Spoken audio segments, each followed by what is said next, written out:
Gonna make a quick video on fermented feed.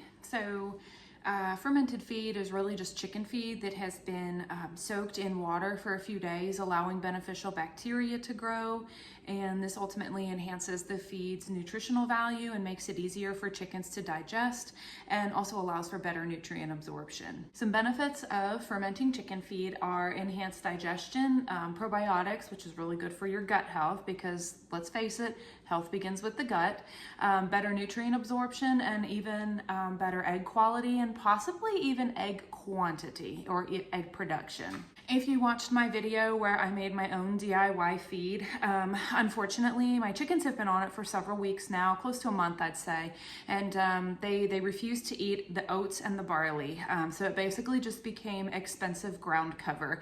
So it's back to the drawing board on DIY chicken feed. However, in the meantime, I decided to use what was left of that DIY feed and ferment it, give it back to them as a treat, and then I just put them back on commercial feed in the meantime. You can ferment commercial feed as well. However, if you do that, what I always choose to do is add some scratch grains, a good quality scratch grain to the commercial feed. Okay, so your steps for fermenting feed. Step 1 is you're going to add your feed and your desired scratch grains to a food safe or food grade bucket or any food safe container. Step 2, you're going to cover with water and make sure that the water covers the feed by a couple of inches. Usually I like to make sure it covers the feed by about 2 inches.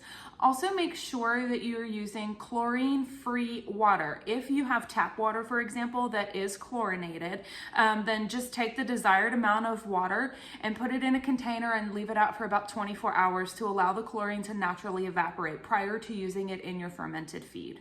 Step 3, you're going to go ahead and you're going to seal whatever container you've put your feed in, and you wait about 2 to 4 days. Now, I usually will check it after a few hours of initially putting the feed and water in the bucket, because a lot of times the water just gets absorbed into that feed, and then I end up needing more water. And it is important to check your water level throughout the fermentation process to make sure that the feed stays completely covered in that container.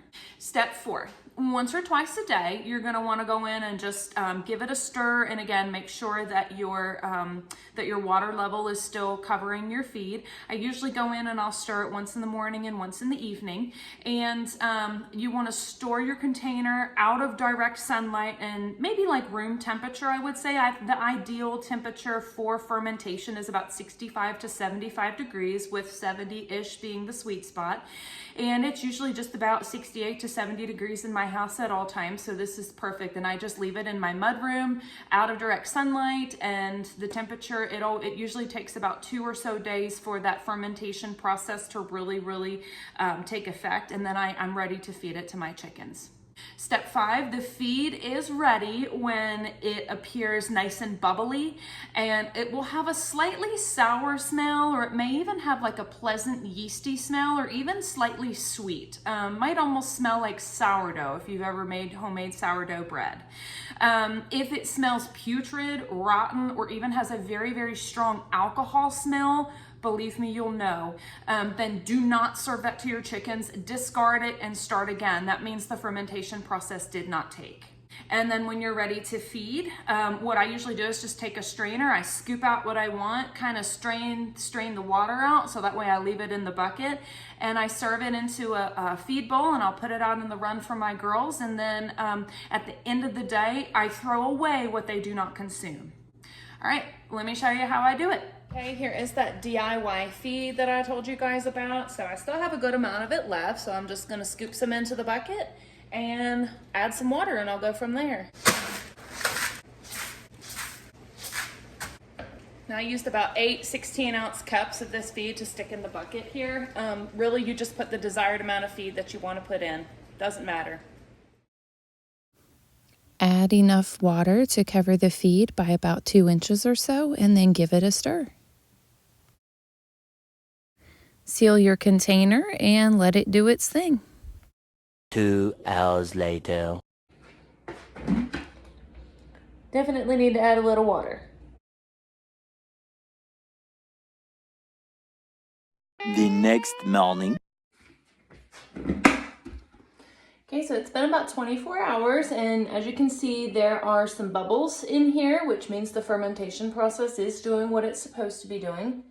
And this does have a little bit of it's almost a sweet odor to it. So I am gonna give it about another 24 hours before I serve it to my chickens. Just gonna give it a stir. And you'll see some more bubbles kind of start to come to the surface. And I'm gonna do this evening, and then probably tomorrow morning or so I will serve it to my chickens. Day 2. All right, so this is day 2. And you should be able to see nice and bubbly in here. Since I'm feeding this as a snack, I don't really measure, but I just use my strainer, strain the water off as much as I can. Usually I give them about 3 spoonfuls or so of this. I'm gonna go serve this up to my ladies and one gentleman.